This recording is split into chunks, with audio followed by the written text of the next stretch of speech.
With your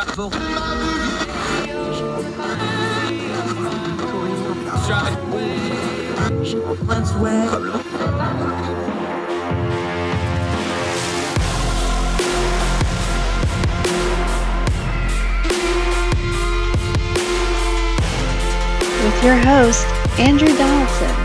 This is Heard Tell. Welcome to Heard Tell. It is Tuesday. It is the 2nd of August, if you can believe that. The year of our Lord 2022 just keeps rolling right along, and I am Andrew Donaldson, and this is Heard Tell. We got some noise in the news cycle, folks. We're going to try to turn it down as best we can today, so wherever you and yours are across the street and around the world, thank you for giving us the most precious thing you have, your time. Got a couple big ticket items to get through today. We're going to update the PACT story. We've been talking about that a lot. I've been on media doing things on radio and on television and other platforms. I've been writing about it. I've been tweeting about it. A lot of other people have. A lot of noise about it. We have an important update and an important piece of information that will shed some light on that. They better pass this thing next week like they say they're going to, or it's going to be a whole lot of hurting people that are very, very angry. We'll update that story for you. Also, we always end on a good note. How about a little bit of wiffle ball? And this wiffle ball not only is a whole lot of fun, it's raising a whole lot of money for a whole lot of good causes. Always happy to talk about that. Great guest today, one of our favorites, Gabriella Hoffman, one of the superstars of young voices. She talks about a lot of things on this program. We usually talk conservation and stuff. Today we're going to talk a little 2A, Second Amendment, gun rights, a lot of that in the news. We're going to talk about some of the current legislation proposals. We're going to talk about how people perceive gun legislation. Also going to talk about, since one of her favorite things to talk about is conservation, mine is too, how the hunting side of 2A can and actually doesn't affect the 2A argument. Gabriella Hoffman, one of our real good friends and contributors on the program today. Love working with her behind the scenes as well. She's on the program today. Make sure you check that out. But first, let's start right here. We talk a lot about economics. We have economists on just about every week in some form or fashion. Going to have Jericho Hill on later this week, as a matter of fact, who's a recurring guest on this show. A lot of economic news, but instead of the theory and inflation and the big words, let's talk something a little more practical. Wall Street Journal. This is written by Rachel Wolf, and the headline is Dollar Store Diners and Vats of Shampoo Help Families Cope with Inflation. It goes like this. More Americans are embracing frugality as they face rising prices at every turn, with energy costs up 41% and groceries 12% more expensive than they were last year, according to June's Consumer Price Index. Many families say that skipping vacations and restaurant meals is no longer enough, and they're finding ways to cut costs on essentials as inflation remains high. One way they are doing so is relying more and more on dollar and discount stores for groceries. Average spending on grocery products are discounted chains increased 71% from October 2021 to June 2022, according to the firm InMarket. Over that same period, spending on the same items in grocery stores decreased by 5%. Many large consumer brands, including Walmart and Unilever, attest that their prices aren't going down anytime soon. In San Antonio, Lily Penelope is eating mostly canned chicken, vegetable, and peanut butter from the Dollar General. Mrs. Penelope, who uses gender-neutral pronouns, they do MX here, and I just don't know how to pronounce it. I'm just being honest, so however you say that, I apologize. Says they can no longer afford the cost of groceries, plus Uber to and from H-E-B grocery stores 3 miles away.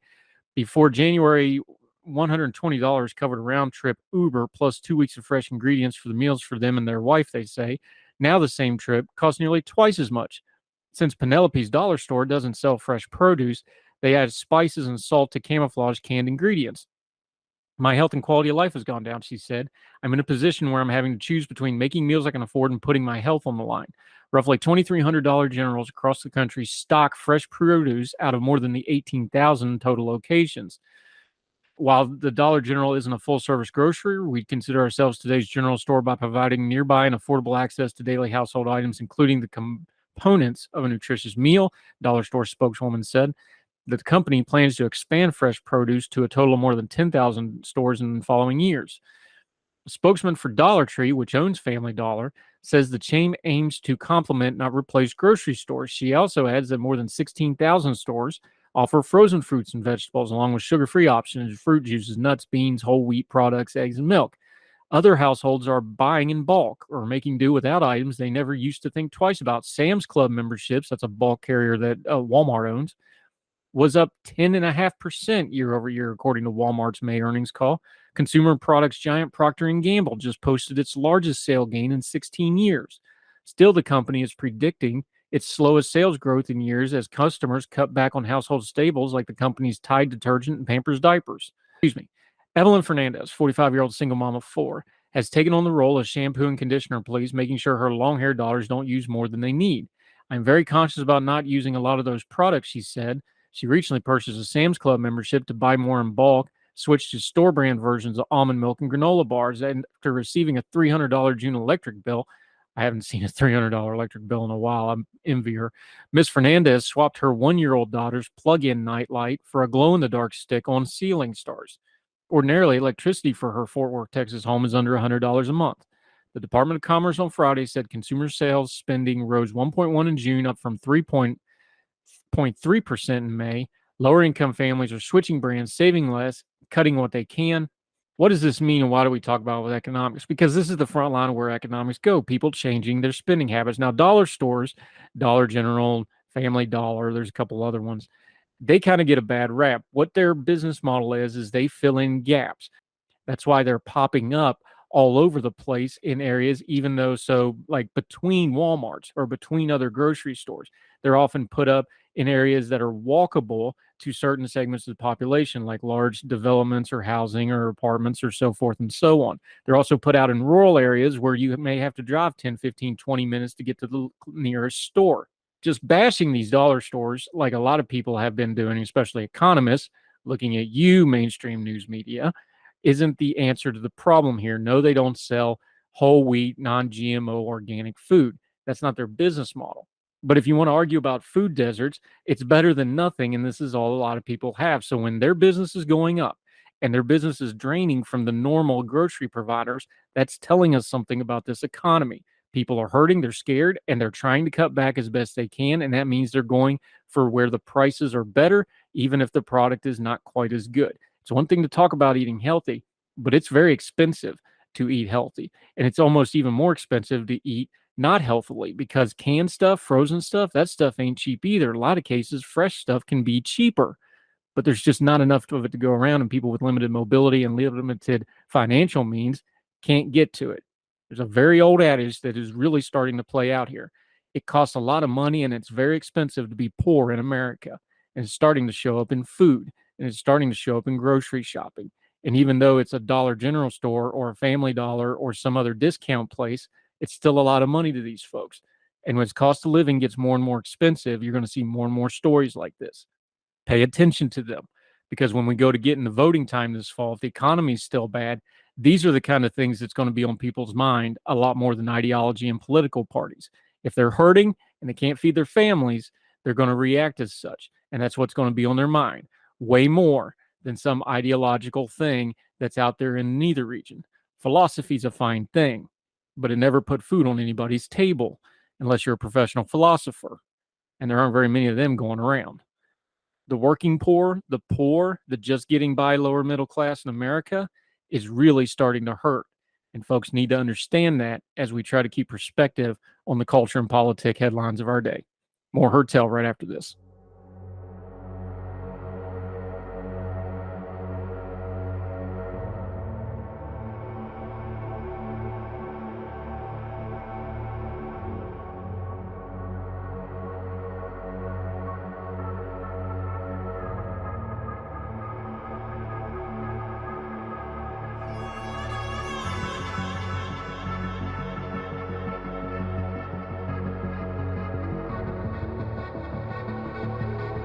Welcome back to Heard Tell. Update on the PACT story. That's the burn pit legislation, the VA that exploded when it got voted down in the Senate a couple days ago. I've been talking about it a lot. I talked about it on this program. I went on Dr. Rashid Ritchie's program over on the Young Turks Network, talked about it on there. We'll link to both of those things in the show notes if you want to hear them. I've been taking a lot of flack for it. People disagree with me. That's okay. We've also linked the entirety of the bill. You can read it yourself. John Cornyn, the senator from Texas, though, gave away the game. I speculated, along with other people, that the real difference here between the voting was that earlier in the day that this vote happened, they were upset because Senator Manchin and Senator Schumer had unleashed their Build Back Manchin, Build Back Better. It's now called the Reduce Inflation Act, but it's the pared down Build Back Better Act is what it really is. They got outflanked on it. The Republicans were upset, and in a hissy fit, they voted this down. Now, Senator Toomey's taking all the flack for this, but to be fair to Senator Toomey, he was against it to start with. He's raising the same objectives he raised before, so I disagree with him, but at least he's being consistent. But what about all the other people that voted? Because this thing had 84 votes the last time it came up.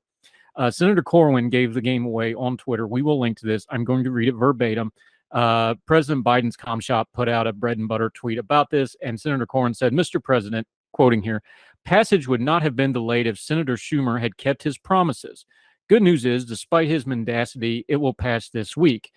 Now, he's not talking about the VA bill. He's talking about Senator Schumer bringing the Manchin bill back to life.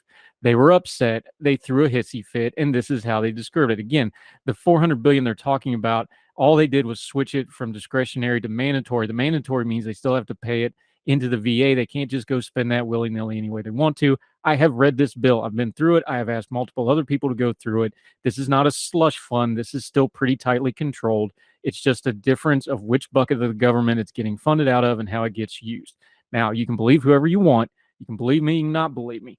But I promise you, I care about this issue a great deal for a whole lot of reasons. I think I'm on the right side of this. Read it for yourself, decide for yourself. But Cornyn saying it wouldn't have been delayed except for Schumer gives the game away. They better pass this next week. They have a very stacked legislative agenda. They're not going to get everything passed that they've got on the agenda. This had better be in it. Senator Corwin and others who decided to play games with this just to throw a hissy fit. We're not impressed and we're watching. A lot of people have waited a long, long time for this legislation to pass, imperfect as it is. Yes, it's got bloat in it, but everything has bloat in it. We need this legislation for these veterans. I understand there's political games. This ain't the time to get on the Hill about financial things. We farted this much money off on things like PPP that we can't even account for now over COVID. And veterans noticed. Where's their funding for their health emergencies? More Hotel right after this.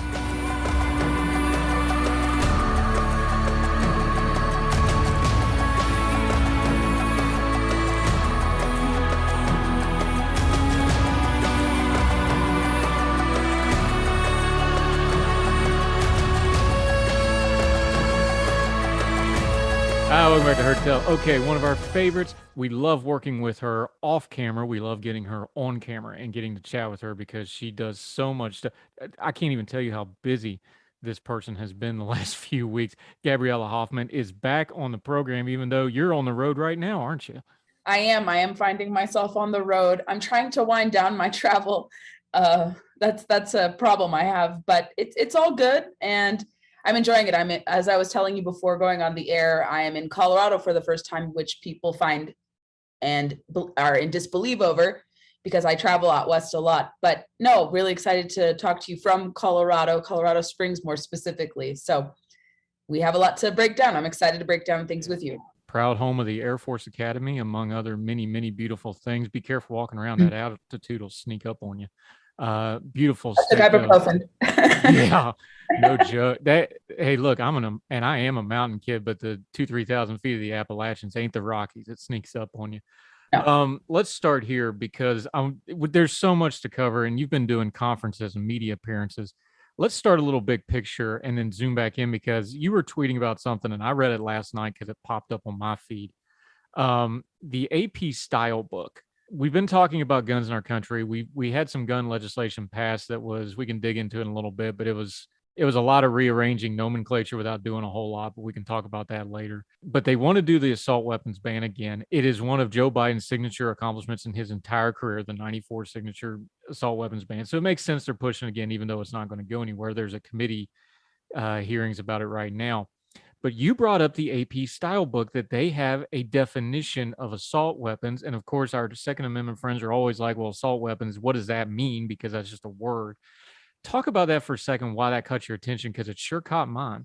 Yes. So a common refrain we hear from people who dislike modern sporting rifles or they dislike AR-15s is they label it using the nomenclature, it's an assault rifle.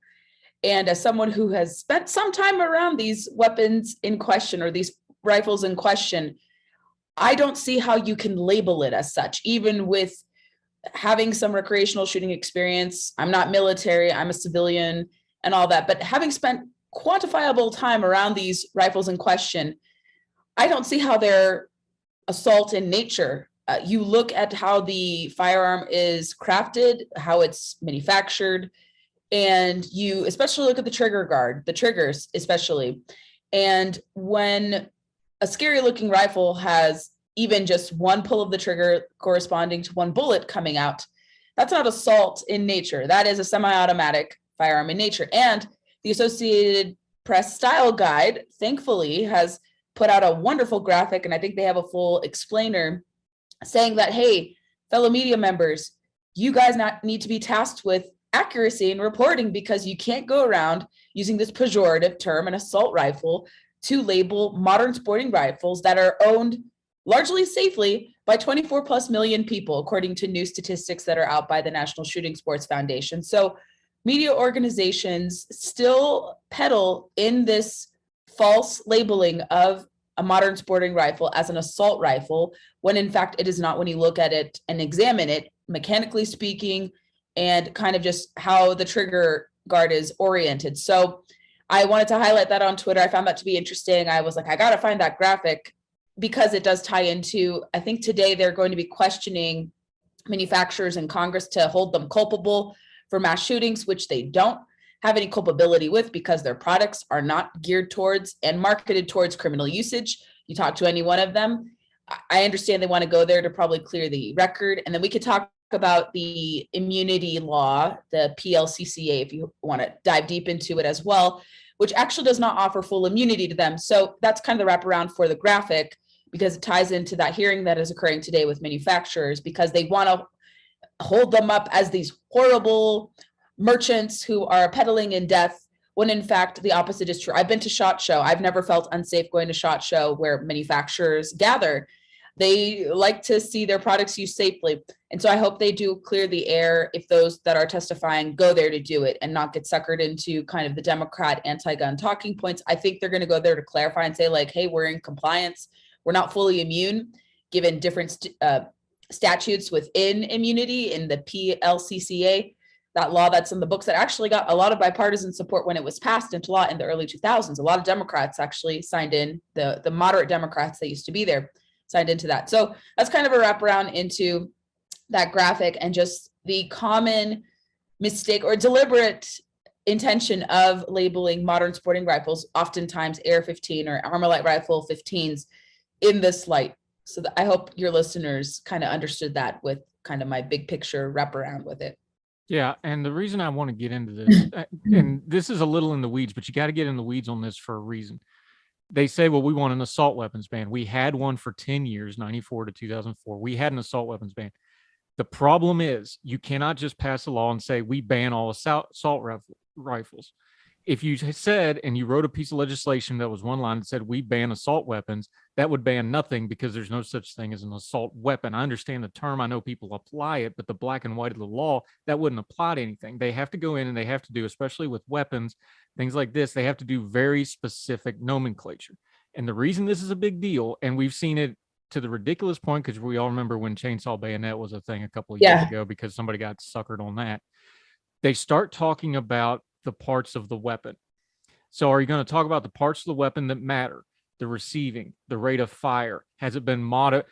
One thing I think you could find some common ground on, are you modifying it from the manufacturer's designations, which is something they're going to be talking about in this committee hearing today? Or are you going to deal with things like, does the stock slide? Is it black? Is it scary looking? Does it have 30 rounds instead of a 20 round magazine? These things that matter less than that. I know people are going to go to things like Uvalde and the school shootings and go, well, the police were outgunned, which they weren't, but we'll talk about that some other time. This legislation, though, is it going to be foolishness where you go into what it looks like, or are you going to actually deal with the nomenclature of what the weapon is designed to do? Because I know which way it normally goes over the last 10, 15 years that I've been watching them do this, and they don't go to the serious part of it. No, for them, they've revealed their intentions. They do want to have a wholesale ban of anything they don't like, or anything they ascribe negative qualities to, with respect especially to the AR-15, some of which have been used in recent mass shootings, but they are not the dominant firearm often used by criminals to commit these ghastly acts. Those are handguns, but that's still no justification to ban them. But I think we've seen them reveal what their intentions are. They will say, okay, we'll just examine some of the physical attributes of an AR-15 or a modern sporting rifle. But when they're probed, and let's say the eyewitnesses will respond back to them and maybe school them perhaps about educating them on the different features, I think they'll reveal their true intentions. And they already have. They have said, we just want to start here, and then we will expand to banning every gun we possibly can. And I understand they say, well, this is a common talking point to refute gun control arguments, that they want to eventually go after everything. But it's kind of like an incrementalist ban style to slowly but surely go after, let's say, perceived scary looking guns, so-called perceived assault rifles, which are not assault rifles in nature. And then they're going to work their way up when they can, let's say, sucker in Republicans too, because there are a few Republicans who pretend to be for the Second Amendment who are starting to buy this, but there are a small number, few and far between, but a handful in the House do sometimes join Democrats to do this. I think Adam Kinzinger has expressed interest in doing this as well.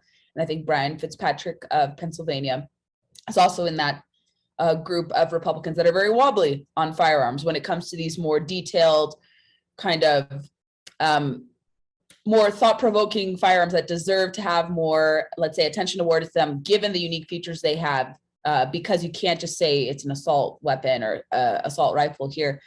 Excuse me. And so I think they want to use this to paint these firearms in a negative light. They're going to then try to lambast these manufacturers and say, well, your products are responsible for killing kids in school. How do you respond to this? Don't you feel guilty? So they're going to make them feel guilty for they directly not having any involvement in these horrific mass shootings, saying your product is creating a culture of killing.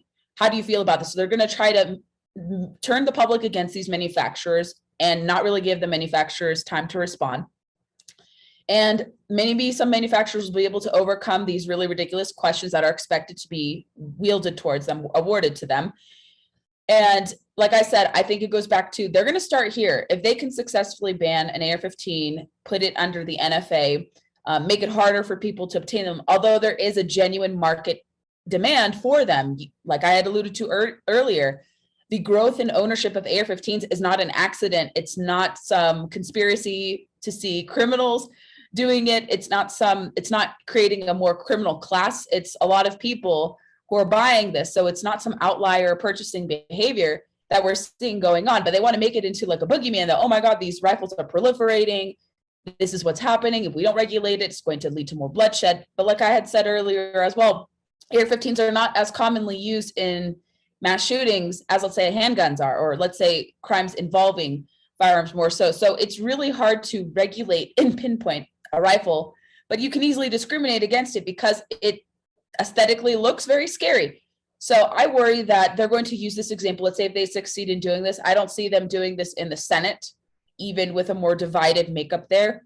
The House, we may see some iteration of this pass, but you go even into states that have, let's say in Virginia, they tried to pass this when Democrats were in control of our General Assembly. They couldn't even get Democrat support because they knew there would be huge blowback to banning modern sporting rifles. So I can see that similarly play out in the Senate. I don't know about in the House, even though the facts presented showcase that this is a very commonly owned firearm. It's used in defensive gun usage. It's very popular among women. It's very popular among minority gun owners. And so for them, I think it's just a stepping stone to eliminate all guns from society. But they want to use this as a first example to then say, okay, we're going to eventually ban, let's say maybe an extended magazine, or maybe we're going to ban do-it-yourself guns, even though they may be ATF compliant and they have a serialized number. We'll ban ghost gun kits, although there is legal precedent and judicial precedent to not do it because Nevada just actually overturned their so-called ghost gun ban kit, citing First Amendment and also Commerce Clause concerns about doing that. I think it's just an incrementalist way for them to get to the public, to pull at the heartstrings, and then proceed full speed ahead. And like you said earlier, with Republicans signing on to this gun control piece of legislation, which sounds great with respect to nomenclature, but it's not really going to have an effect on mitigating crime. I think if they're able to capture Republican support for this, they're going to, again, then you can get wholesale gun control, but maybe there's still an appetite to say, whoops, we're not going to support this. This is above the pale for us. This is not going to please the public. It really has no effect on crime and mitigating instances of crime. And you may even get some Democrats, I think a few that are in swing districts that are very competitive this year. I think in Maine, there's a competitive district where a former Marine who is the Democrat incumbent, is pretty vulnerable. And I think he has voted against some of the gun control measures recently, citing where he lives and how Maine is very rural and it wouldn't be the will of the people in his district to do so. But yeah, I think it could open the door to future gun control, confiscatory measures. And they've been going about this for many years. In terms of me observing it, I've seen them do this back and forth since Obama's time. So this is nothing new. And if they are to succeed in the messaging war with kind of painting these firearms in a negative light, what's to stop them from banning handguns? Because those are the most used in crime when criminals are using guns for enacting really horrific acts. So I don't think they stop here. They'll continue.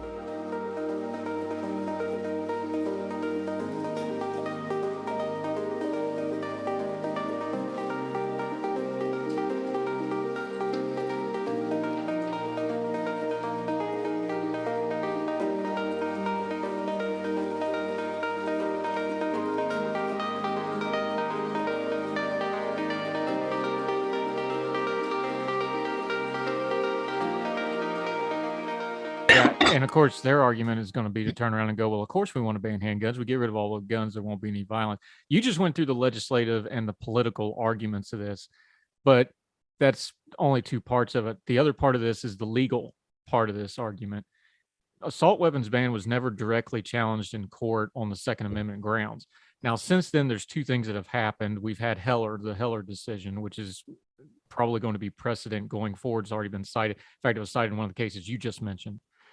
And we have a conservative Supreme Court that we've seen that's, you might have heard, kind of overturning things as of late.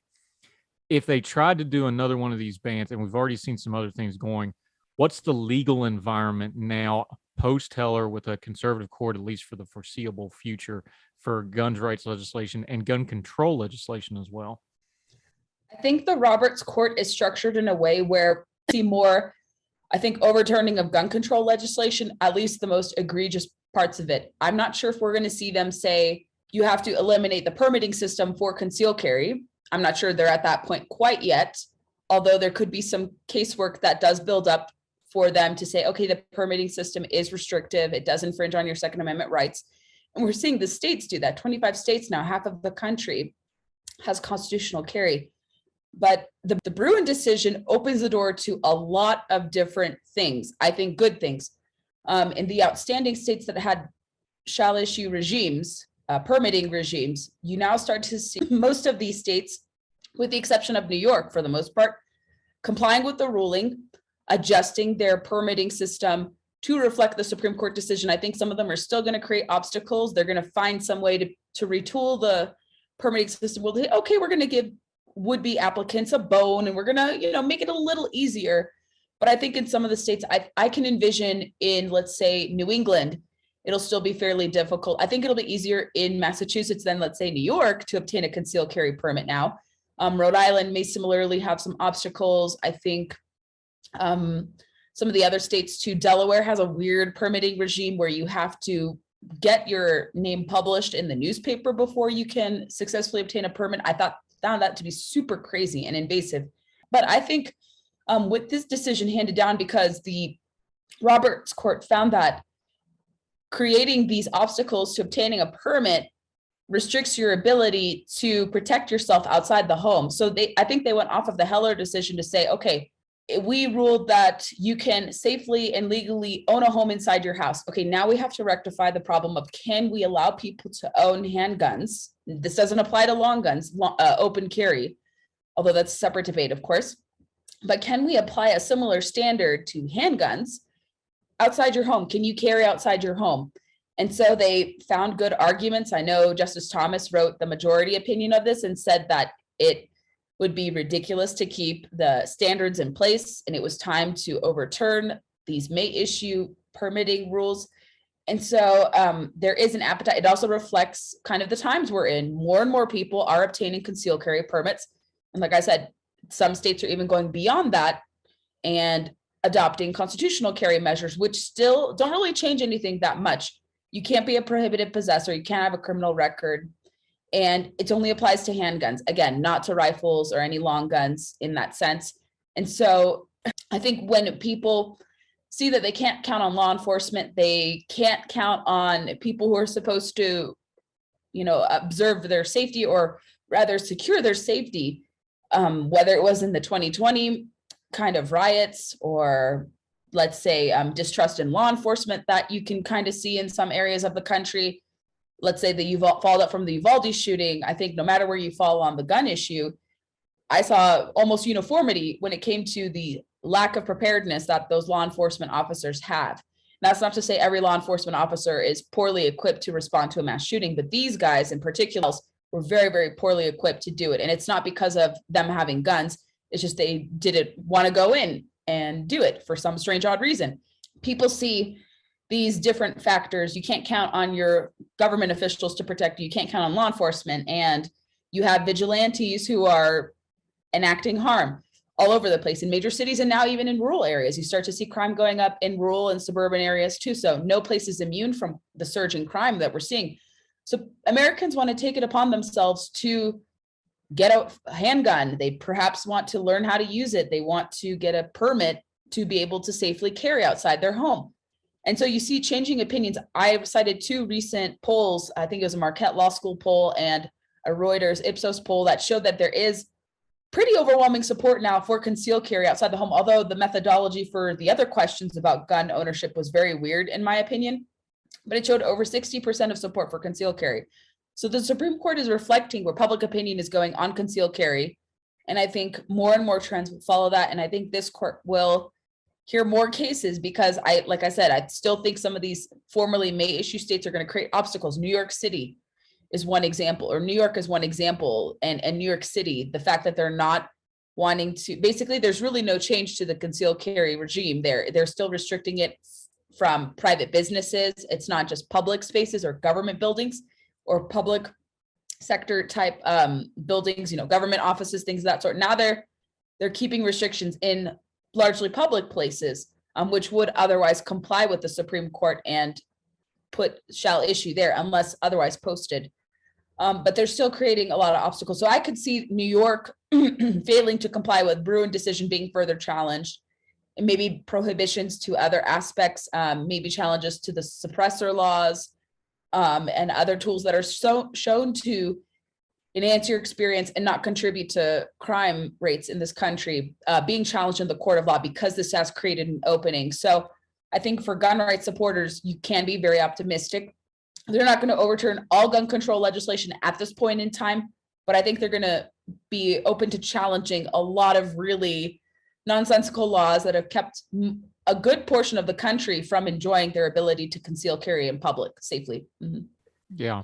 Talking to Gabriella Hoffman, fighting through a cold. She's playing hurt, but she's getting it done for us. We're going to take a quick break. Let her get a drink. When we come back, we're going to continue to talk about 2A. One of the things that's always thrown out at 2A folks is, well, you can still hunt and stuff. Well, she's a conservation expert. We're going to talk about the hunting because there's been a lot of regulation in that area. It all ties together. We're going to continue our conversation.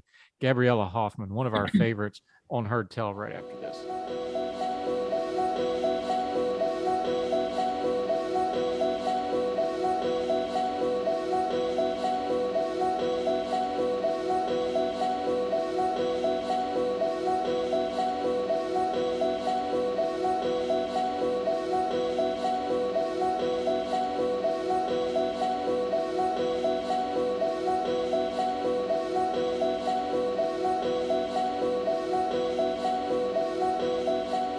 Welcome back to Heard Tell. Gabriella Hoffman. She is a great person to work with behind the scenes, really enjoying, because she's one of these regional manager.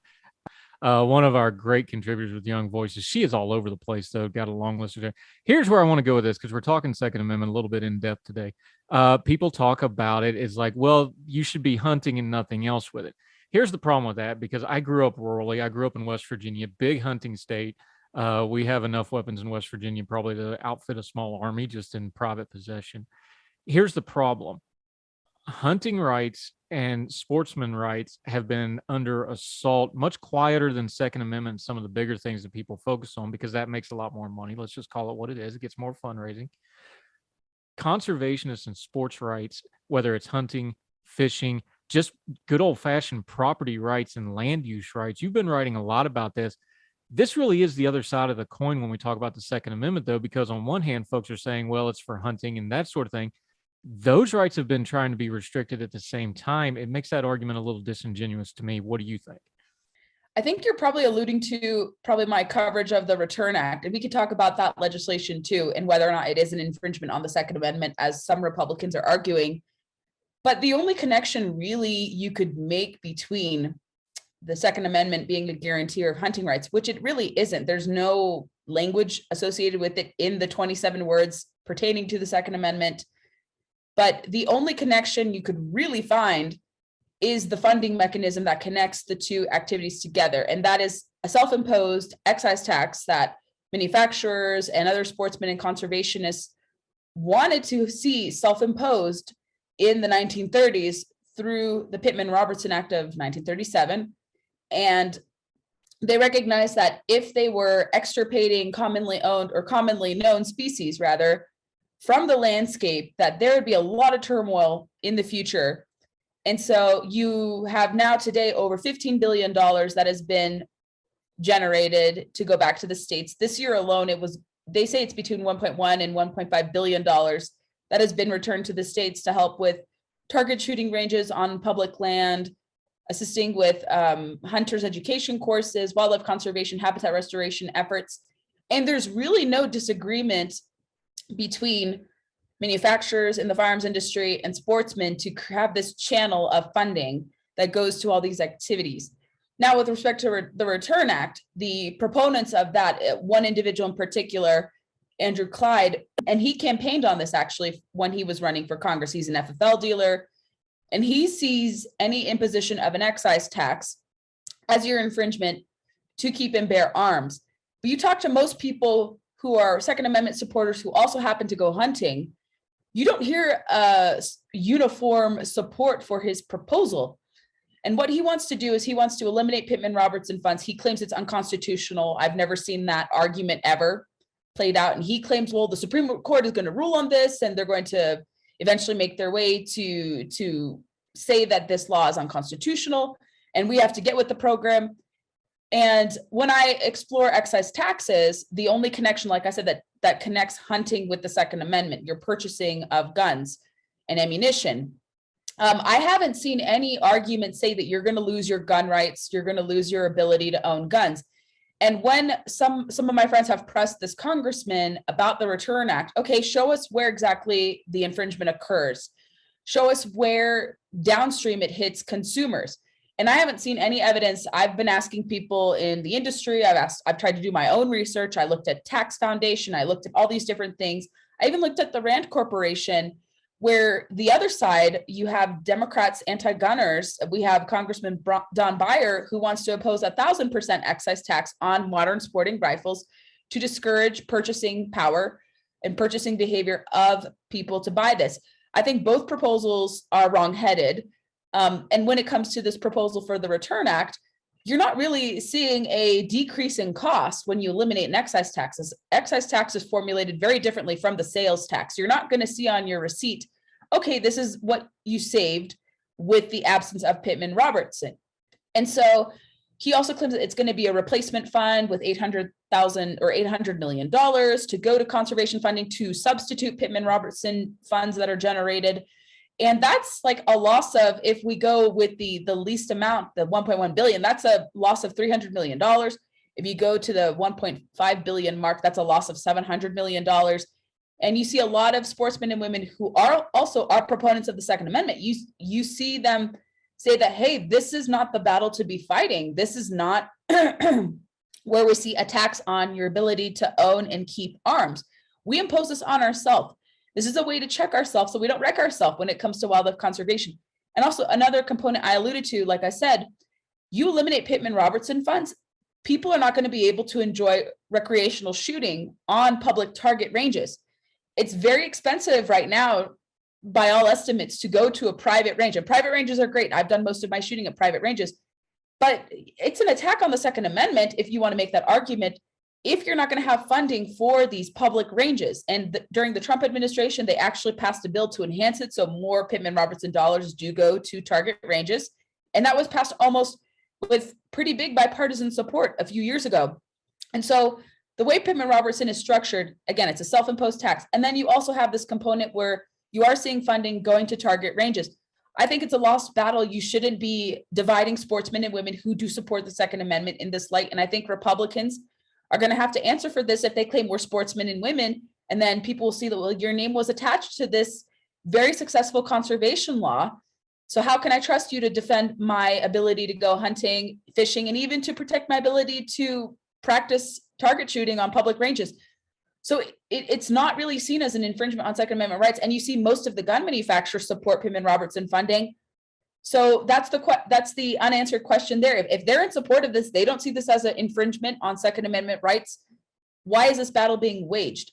What is this sponsor of the bill gaining out of this? And how can he justify replacement with this program when you're going to see a net loss and you're going to see conservation funding altered severely? And again, your ability to do target ranges, those are going to have to be closed if there's no funding to supply those target ranges, or to maintain them rather. And so it's not going to pass anywhere. I've heard from people inside Congress who said this bill is laughable. It'll never be heard if Republicans take over. It's a losing issue. It causes division. It's not the battle to wage against gun control. Fighting against the attempts to ban AR-15s and other measures that are actual gun control items are more fruitful, rather than creating a boogeyman out of the Pittman-Robertson Act. Yeah, real quick, in a couple minutes we got left. Gabriella Hoffman joining us. Love having her. Here's something that I think we lose because we get into the Second Amendment debate, and there's the nomenclature like we started out talking about. Really, though, when you break this all down, we're talking about rights. And like everything you just talked about in there, property rights, what the government can and can't tax, Second Amendment, First Amendment speech. This is the core stuff. If you go back and read, this is what they debated over the Constitution. This is what they debated over the bill. This is really just foundational stuff. It's just you put the guns on top of it, people kind of lose their minds a little bit. But it's the same, whatever other issue you're going to talk about, it all goes back to those fundamental rights, doesn't it? It does. And often I hear from my dad tell me that what separates us from, let's say, the Soviet Union or formerly communist countries, or countries that are experiencing bouts of tyrannical tendencies, is the Second Amendment. Countries that are more free tend to have this measure in place. Everyone says, well, crime is a lot higher in the United States with the presence of lawful gun ownership, but that's actually not the case. I think the United States only accounts for 4% of violent crime all across the board. Someone, I forget his affiliation, but he was tied to one of the gun organizations. I think he's a lawyer, but he's a statistician as well, or he knows how to extrapolate data fairly coherently. And he found that actually we don't account for the most violent crime across the globe. Other countries, often with the absence of firearms, lawful firearms ownership, tend to be more violently aggressive than the United States.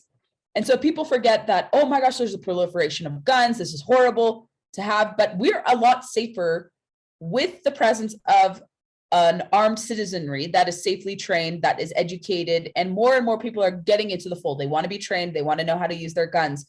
We're a lot safer, and we can repel, let's say, instances of tyranny, whether it comes from attackers coming into your home or people who want to regulate guns out of existence. Not saying you discharge any violent tendencies towards political opponents, but I'm saying, rhetorically speaking, item legislation, whatever, because of the Second Amendment and just case study and, like I said, Supreme Court rulings and other measures out there that say that regulating this is going to be seen as an infringement on rights. The public is moving in the direction towards support of the Second Amendment and away from gun control, no matter how present, let's say, the mass shootings. People see, again, that the criminals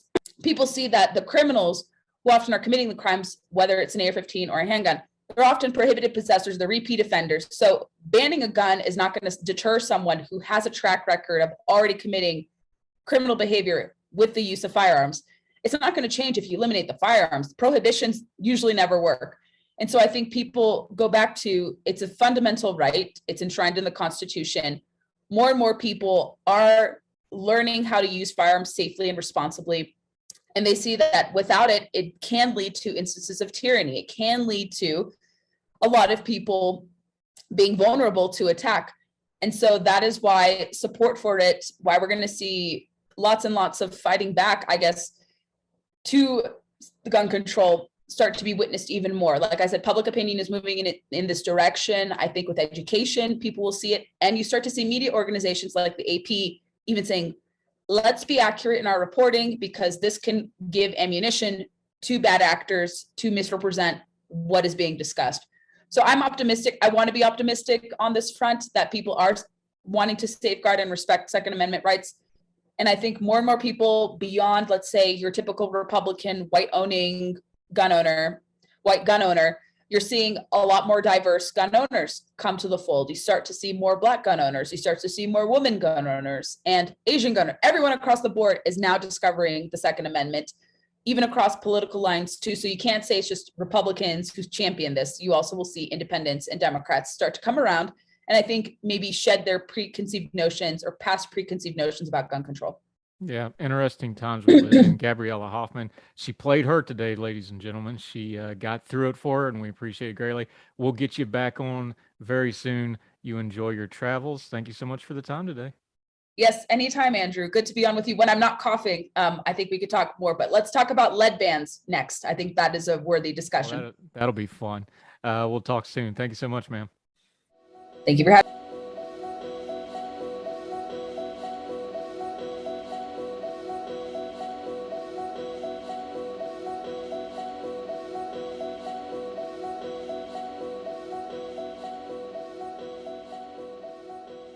Welcome back to Heard Tell. Okay, here's a fun one to end the program on. We always like to have a lighter note. Who doesn't like a little wiffle ball? Let's go out to Springfield. This is from the Gazette.com out there. One ball field is truly personification of a classic adage. If you build it, they will come.